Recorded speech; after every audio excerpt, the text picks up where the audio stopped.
ఇక్కడ కనిపిస్తున్న ఈ పర్సన్ 100కు పైగా డెడ్ బాడీస్ పాతి పెట్టాడు అండ్ కొంతమంది ఇన్ఫ్లుయెన్షియల్ పీపుల్ వల్ల తన లైఫ్ కి థ్రెట్ ఉందని పోలీసులకి కన్ఫెస్ చేశాడు. ఈ పర్సన్ ఎవరో తెలియాలంటే కర్ణాటకలో ఉన్న ధర్మస్థలకి వెళ్ళాలి.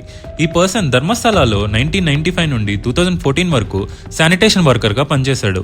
టెంపుల్ పక్కనే ఉన్న నేత్రావతి రివర్ ని క్లీన్ చేయడం తన రెస్పాన్సిబిలిటీ. బిగినింగ్ లో తనకి డెడ్ బాడీస్ కూడా పాతి పెట్టమని సుపీరియర్స్ చెప్పేవాళ్ళంట. మొదట్లో అవి ఆర్ఫన్ డెడ్ బాడీస్ అనుకున్నాడు, కానీ స్లోగా తను రియలైజ్ అయింది ఏంటంటే తను పాతి పెట్టే dead bodies mostly female dead bodies ఉండేవి అండ్ వాటి మీద గార్మెంట్స్ కూడా ఉండేవి కాదు. కొన్ని అయితే స్కూల్ పిల్లల డెడ్ బాడీస్ కూడా ఉండేవి. ఇలా తను 100కు పైగా డెడ్ బాడీస్ ని పాతి పెట్టాడంట. 2014 వరకు తాను ఇలానే చేస్తూ ఉండేవాడు, కానీ 2014లో పక్క స్టేట్ కి పారిపోయాడు. ఎందుకంటే ఈసారి తన క్లోజ్ ఫ్యామిలీ మెంబర్ మీద సిమిలర్ అటాక్ జరగడం చూశాడు. ఎంత దూరం వెళ్ళినా అండ్ ఎన్ని ఇయర్స్ అయినా తనకి గిల్ట్ మాత్రం పోలేదు. ఇప్పటికైనా నిజం తెలియాలి అండ్ వాళ్ళకి పీస్ఫుల్ గా లాస్ట్ రైట్స్ జరగాలని పోలీస్ ప్రొటెక్షన్ ఇస్తే ఎవరు ఇన్వాల్వ్ అయ్యారో మొత్తం చెప్తా అని కన్ఫెస్ చేశాడు.